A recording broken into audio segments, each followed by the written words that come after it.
Ladies and gentlemen, welcome to Talk Spicy. I'm Coach Gene Clemens. Thank you for joining me wherever you are joining me. Rate the show, comment, agree, disagree, but whatever you do, keep it spicy.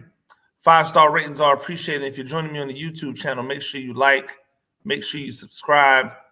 Always appreciate it. We are officially over 3,000 subscribers.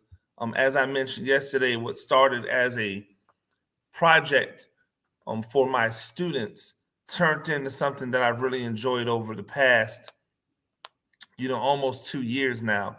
And it's a testament to you guys that, you've been here, either holding me down on Twitter, when we went to Facebook, and then, obviously since our inception on Spotify and on YouTube, the YouTube channel. So I really do appreciate all of you being around.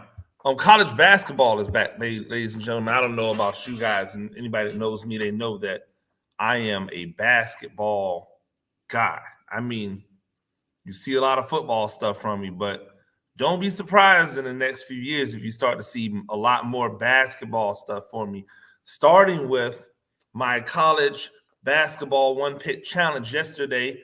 I selected Baylor in the first half, giving up 23 and a half points. They smashed through that 23 and a half. I believe they were up 30. They ended up being up 60. They covered on the over on both the halftime and the game. So if you roll with me on that, make sure that you check out my one pick challenge. That drops at 10 a.m. every day, unless my YouTube is not uploading correctly. And if that's the case, then it might be later, which was an issue yesterday because the Baylor game started at 12. So on Facebook, people got it on time. Everywhere else, they may not have gotten it on time. But it was good. So I am getting ready to drop that one here in the next few hours. Make sure that you check that, especially on my Facebook Reels and my YouTube Shorts. I guess they're calling it. It's a different name for every platform because they have to, right? So make sure you check that out. Baylor looked super impressive. And I'm not even going to go into all of the teams that look good and did not look good in this. I'm going to tell you how you need to look for the basketball teams that have the opportunity to win big this year. And I'm not even just talking about sports betting, although, as my job for The Athletic, I dabble and I live in that world of sports betting. I'm going to tell you how to look for teams who are going to be good all year.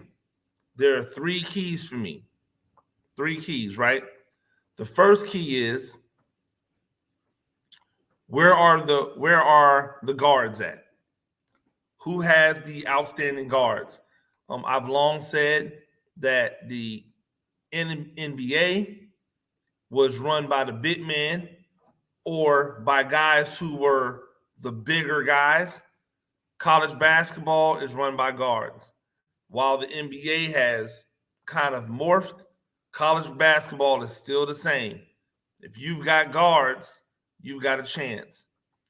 The other thing that you're going to want to look for is the veterans, and even more than before, even more than it was in the past with this super senior that has been created from the pandemic. You have teams that are able to put 5th and 6th year guys on their team. If you see a squad very similar to what you're looking at in Baylor with a bunch of guys who are veterans and then mixed with top tier incoming talent, those teams are probably going to do well. Those teams are probably going to do really, really well. See Arizona, see Gonzaga, see Oregon. Teams that have a lot of talent that's coming back. They're adding it to the fold. Dayton is going to be a problem all year. Why? Because they got a lot of veterans. And then the last thing is look for pace. who are the teams that play the fastest? Who are the teams that Kentucky, by the way, Kentucky's going to be tough this year. Why? They got veterans. They got veterans all over the place. And that's something you don't normally see for Kentucky. You don't normally see them with a bunch of veterans. But when they have veterans, guess what? They're good. So that's the way that you can look at who's going to be good this year. Make sure you check out the Zebra Stripes podcast. That'll be dropping tomorrow or late tonight, but it'll definitely be available on your streaming platforms, on your ISDPs tomorrow, Spotify, and anywhere else you get your podcast. Make sure you check that out. Make sure that you check out my Heisman Trophy race column that comes out Wednesday mornings. Make sure you check that out. I have a feeling that we'll be talking about the Hooker and Stroud race being close, but we'll be talking about a couple dark horses that have a chance to creep up, and make some things happen on the back end. One of them has been my dark horse all year, and then a couple others you've heard me start to talk about more. Guys who have a chance because it's not that strong, because, what Stroud is doing is great, but the Big Ten competition hasn't been great. What Hooker is doing is great, but because he looked so bad versus Georgia recently, the recency bias might get in the way. It just opens up doors for some other guys to creep in. So make sure that you check out that Heisman column. I'll also be on Corey Nando and Friends today at 4:00. So make sure that you check me out on Corey Nando and Friends at 4:00. So your boy is everywhere. Make sure that you check me out all the places that you check out people. Shout out to Twitter, by the way, once again, holding it down. I know everybody is skeptical about the new regime and what they're going to do or what Elon Musk is going to do and how they got people paying for, the blue check marks. I hate to tell you this, but if your only value comes because you have a blue check mark, then you don't really you don't really bring any value. If the only reason you have value is because you have a blue check mark, then you don't have value. The same way that the only reason you have value is if you have thousands and thousands of subs, doesn't really give you value. We know, nobody talks about it anymore, but we know that a lot of people out there who have the 50 and 60 and 70 and 80,000 subs, who are guys that we've never heard of, a lot of them either bought their subs from somebody who built up a channel, or they just flat out bought the subs. They flat out bought the subs. Some program somewhere they paid, and all of a sudden they got a bunch of subs. So if that's the way you got your name, and that's the way you got your subs, and that's how you've been holding on, why should it matter? But if you're somebody, and I say that because I fall into this category that does not have a lot of people who follow, who does not have a blue check next to his name, even though I write for a company that everybody that writes for that company has a blue check, even though I do legitimate work in the space, you can't be held by that. You can't be holding on to it because it's futile, right? So don't worry about if they take the check away, or if you're worried about it, guess what? Pay for it. I might just pay for it. Why not? What's a $30 investment to make people out there really actually pay more attention? If the blue check makes people pay more attention, why wouldn't I pay $30 or $60 or whatever it is a month or a year to have the check? If that really matters, right? So chill. It'll be okay. And not for nothing, if Twitter goes down, if the space goes down, there'll be another space to go. Right? There'll be another space to go.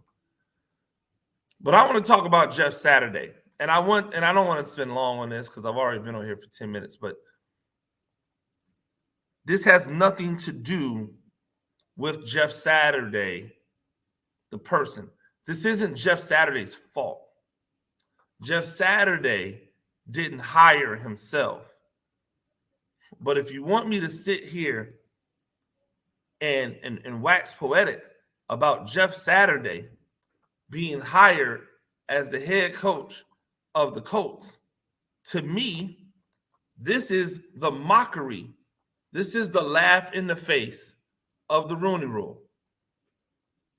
This is the laugh in the face of the Rooney Rule.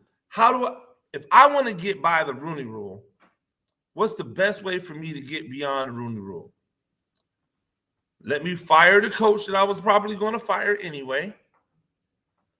And then let me bring in a guy who's not qualified at all, who happens to be white, and let him finish out the year so that all of the shock and awe gets out of the way.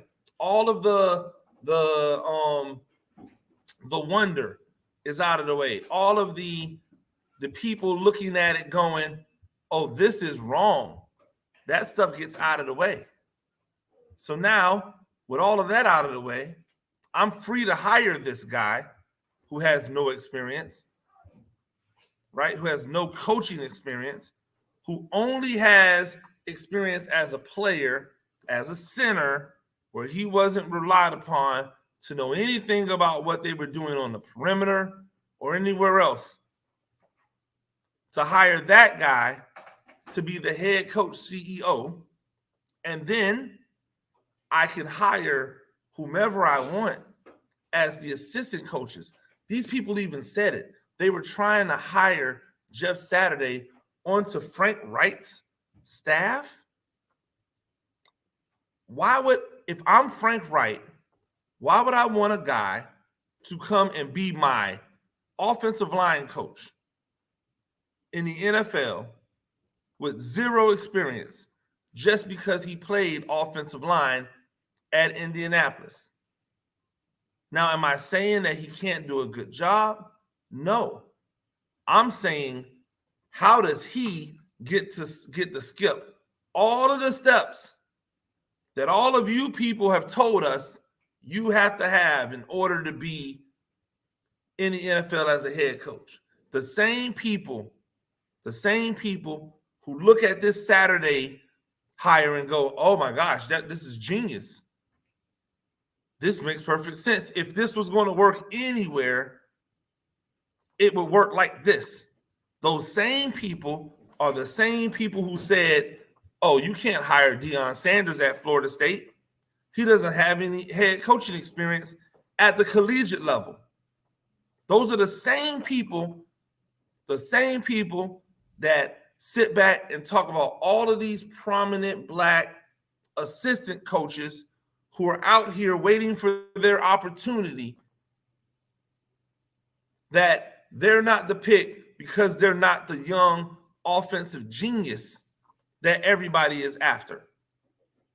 They're not the young offensive genius that everybody's after. There were coaches on the staff at Indianapolis who have head coaching experience. There are coaches on the staff at Indianapolis who are the uprisers, up-and-coming coaches. But instead of giving those guys a chance, they went with the guy that they wanted. They want to keep the money in-house. They want to keep everything inside.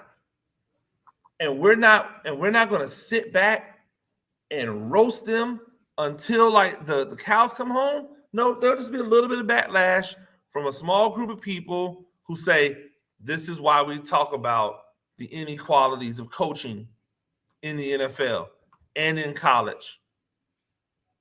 This is why we talk about the inequalities of coaching when it comes to race in the NFL and in college.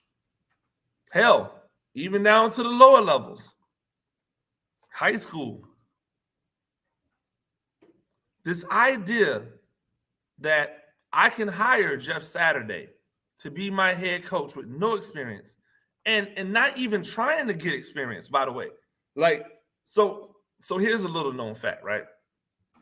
Here's a little known fact.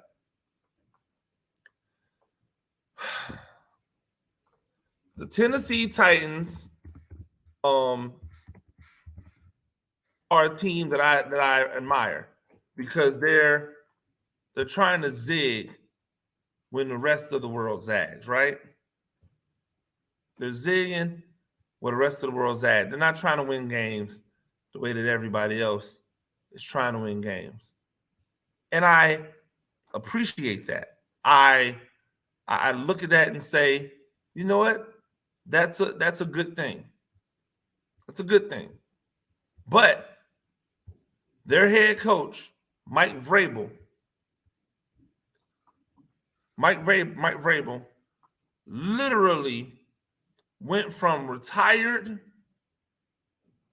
right? He retired.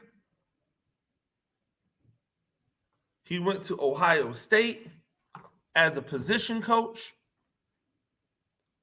for, I believe, 3 years. He went as a position coach at Ohio State for 3 years. Then he went to the Houston Texans for 4 years. And then he was a head coach. Mike Vrabel fast-tracked up that thing. But at least, right? But at least he went through some type of process. At the very least, we could say Mike Vrabel went through some type of process. Fast-tracked, but he went through some type of process. To go from not coaching at all to a head coach in the NFL in 7 years, that's fast-tracked, right? Some people spend 20 years just trying to get to a coordinator position in the NFL. But the NFL is littered with those stories. Look at these coaches. Some of these coaches have made like superhumanly fast moves to head coaching. Outside of one, they've never been black. Outside of one guy, that speed from assistant coach or start of football coaching career to NFL head coach has never been black. Outside of one guy, Raheem Morris, who when he was given the head coaching job in Tampa Bay, was given the head coaching job essentially out of like necessity because they didn't want to keep paying coaches. At that time, they were on the hook, I believe, for 1 or 2 coaches. They were still paying them out from previous contracts. And they didn't want to pay any more people. So they gave Raheem Morris the lowest contract in the NFL. They didn't allow him to pick his assistant coaches. They didn't spend any money in free agency for him over his tenure. He almost won Coach of the Year once. He had another season that was at the level that they were at, and they fired that man and brought in Greg Schiano and spent $70 million in free agency in the offseason. Abject failure. 2 years, he's out of there. And then the carousel starts again. Raheem Morris lost that job, and instead of landing into a coordinator job, which is what normally happens to head coaches, he had to get a wide receiver coach job.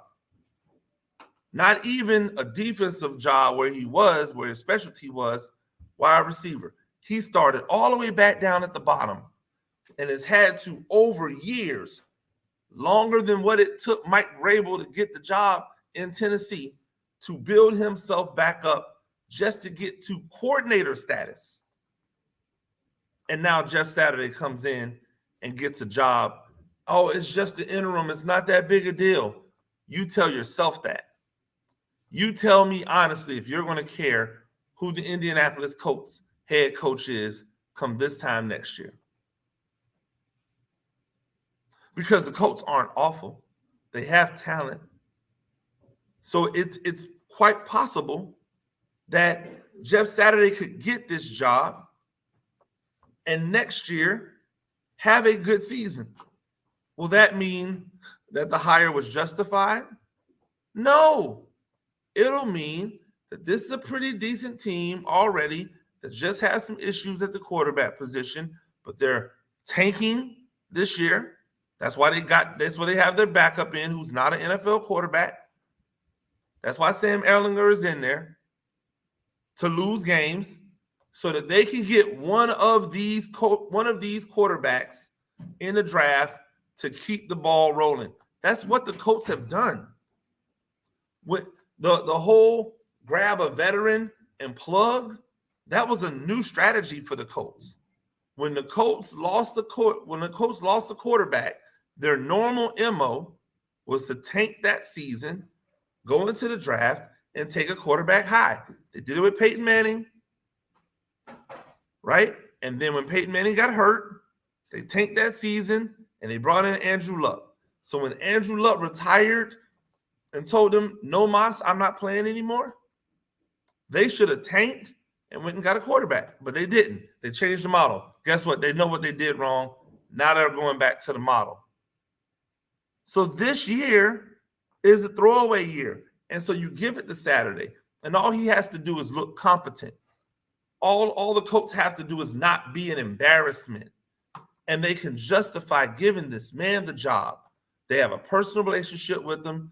They know he's going to work with them as far as allowing them to pick his assistant coaches. It's gravy. It's easy. And yet, we're sitting back acting as if this is not a big deal. This is a huge deal. He just jumped over probably 100 guys who thought they would be in line for an opportunity at a head coaching position this offseason. He just jumped the queue. And you know what this does? Now this puts him in the queue. So if he doesn't get the job with the Colts, he now has head coaching experience that he could take and go to college. He could take and go to another NFL team. This is huge.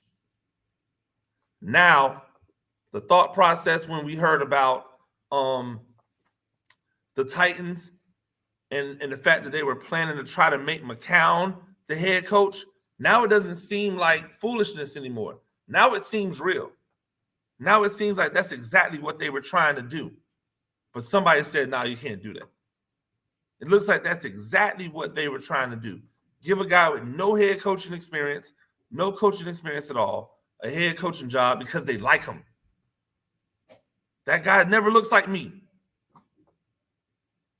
He never looks like me. There's never the fast track for that guy that looks like me.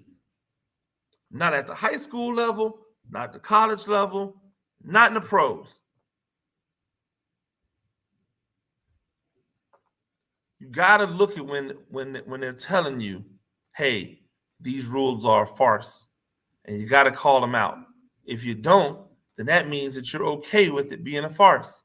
And if you're okay with it, that's cool. Don't expect to look and see anybody look like me on the sidelines. Not for much longer.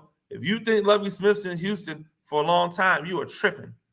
They're letting Lovie Smith take the hits while they build up that roster so that they can hire somebody else to come in and take it over. If you think what's going on in Tampa Bay is going to be run by brothers for a long time, you got another thing coming. They're already setting up to get them out of there. They knew they were going to take this step back with all of these injuries and retirements that they had. They knew they were going to take a step back.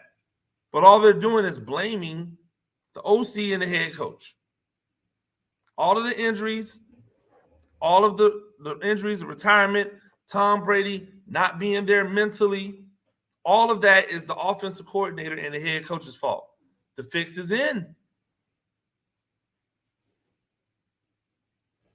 Yet, we're going to sit here and watch Jeff Saturday just go from working on ESPN as a B-level analyst, C-level analyst, to all of a sudden, he's the guy. And I'm not saying B or C-level analyst because he's not good. I'm saying B, C-level analyst because he's not the person on a regular high-level show, right? I'm not saying that he's not good at his job. I actually like Jeff Saturday. But come on, people. We got to call a spade a spade. If not, then we're complicit in the lie. We're complicit in our own demise, in our own downfall. We're complicit in it. And what I say may not actually make any changes. Most likely it won't. But if I don't go on record as saying it, then when I'm complaining about these things, someone could be like, well, where were you? When? Guess where I was? I was right here talking that talk. I was right here keeping it spicy. You can guarantee it. Ladies and gentlemen, that's Talk Spicy. I'm Coach Gene Clemens. Do this thing a few times a week. Rate the show, comment, agree, disagree, but whatever you do, keep it spicy. 5-star ratings are appreciated. If you're joining me on the YouTube channel, you know what to do. Until next time, peace.